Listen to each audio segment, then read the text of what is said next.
दोस्तों बिहार में 1 करोड़ 10 लाख महिलाओं को 10-10 हजार रुपए अकाउंट में दी जाती है, वो भी तब मॉडल कोड ऑफ कंडक्ट लागू हो, आयु की डेट सामने आ गया हो और एक एक डेट पे महिलाओं को 10-10 हजार रुपया दी जाती है।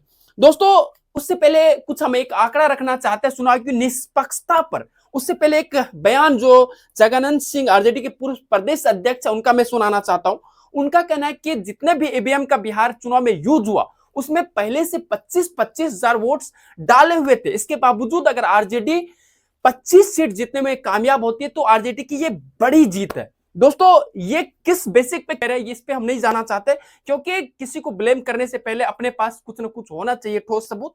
तो हम ब्लेम नहीं कर रहे कि ये किस बेसिक पे इन्होंने ये बयान दिया। उससे पहले मैं एक आंकड़ा आप लोगों के सामने रखना चाहता हूं।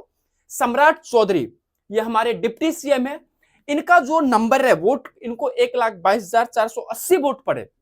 वही विजय कुमार सिन्हा ये भी हमारे डिप्टी सीएम है, इनको 1,22,408 वोट पड़ते हैं। उसके बाद नीरज कुमार बबलू इनको भी 1,22,491 वोट पड़ते हैं। उसके बाद कृष्ण कुमार ऋषि इनको भी 1,22,494 वोट पड़ते हैं। दोस्तों ये 1,22,000 1,22,000 ये जितने भी हमने नाम लिया सबको एक ही नंबर है 1,22,000। तो क्या ये इनकेस कॉमन जो चीजें होती है ये हो सकता है एक कैंडिडेट या दो कैंडिडेट को सेम नंबर आ सकता है, बट सभी को एक ही नंबर आना 1,22,000 ये सवाल खड़ा करता है। ये क्वेश्चन मार्क चुनाव आयोग की निष्पक्षता पर खड़ा करता है। ये सवाल हम आप लोगों के सामने छोड़ के जा रहा हूं, क्या निष्पक्षता यहाँ पे क्वेश्चन मार्क है। दोस्तों हम ब्लेम नहीं कर रहे, बस एक क्वेश्चन मार्क छोड़ के जा रहा हूं। ये जो नंबर है तमाम नंबर, ये आप लोगों को क्या लगता है चुनाव की निष्पक्षता पर। और सबसे बड़ी बात, जब बिहार के अंदर 1 करोड़ 10 लाख महिलाओं को 10-10 हजार रुपया दी जा रही थी,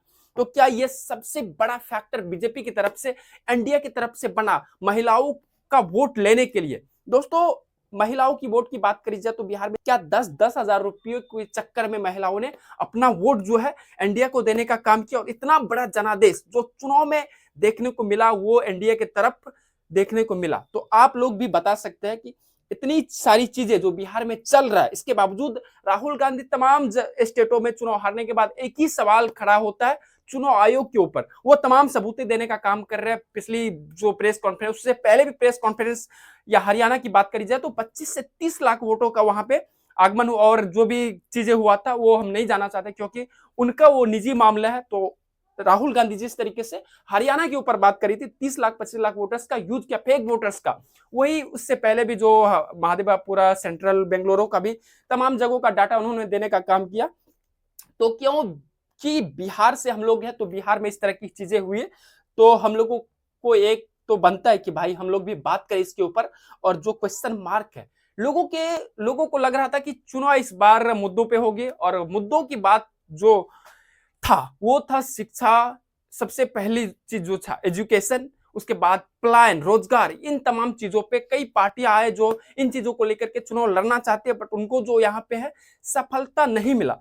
तो कहीं ना कहीं जो यहाँ के लोग अगर 10 साल या 15 साल बाद अगर ये चीज अगर नहीं उनसे दूर होती है, सबसे पहले बात एजुकेशन को लेकर के अगर दूसरे स्टेट पढ़ने जाना पड़ता है, या फिर प्लान को लेकर के, रोजगार को लेकर दूसरे स्टेट जाना पड़ता है, और 10 साल बाद अगर लोग यहाँ से सवाल पूछेंगे कि क्या मेरे पास 2025 में मौका था इन चीजों को दूर करने के लिए, तो एक पार्टी जन स्वराज था जो इन तमाम चीजों को लेकर के बिहार में चुनाव लड़ने के लिए आया था। शिक्षा, प्लान, आपकी समस्याओं पे वो वोट मांग रहा था। बाकी तेजस्वी यादव की पार्टी की बात करी जाए, उन्होंने भी सिर्फ और सिर्फ रोजगार के ऊपर चुनाव लड़ने का काम किया था। इसके बावजूद उनको अगर 25 सीटें आ जाती है तो ये कहीं ना कहीं बिहार के लोगों के लिए 10 या 15 साल बाद जब ये अपने आप से सवाल पूछेगा तो तब उस टाइम पे होगा कि हम लोग के पास मौका था, बट हम लोगों ने 10,000 रुपये को के चक्कर में अपना जो वोट है वो एनडीए को दिया। और एनडीए जितने भी अभी घोषणाएं किए हुए हैं बिहार के लिए, बिहार में फैक्ट्रियां या तमाम चीजें उनको देना है, क्योंकि बिहार के लोग अब इस तरीके से नहीं जी सकते, क्योंकि दूसरे स्टेट में जाके काम करना बिहार को जिल्लत, हमेशा बिहार के लोगों को गालियां खाना पड़ता है। तो एनडीए अगर उनको वोट मिला है और उनकी सरकार मजबूती के साथ बिहार में बना है, तो उनका वहां पे दायित्व बनता है कि बिहार के लोगों के जो खड़े, उनके उम्मीदों पे खड़े उतरे एनडीए और उनके लिए काम करे। सरकार जैसा भी बना हो, जिस तरीके से भी बनाया गया हो, लेकिन बिहारियों के लिए काम होना चाहिए, बिहार के लोगों के लिए काम होना चाहिए।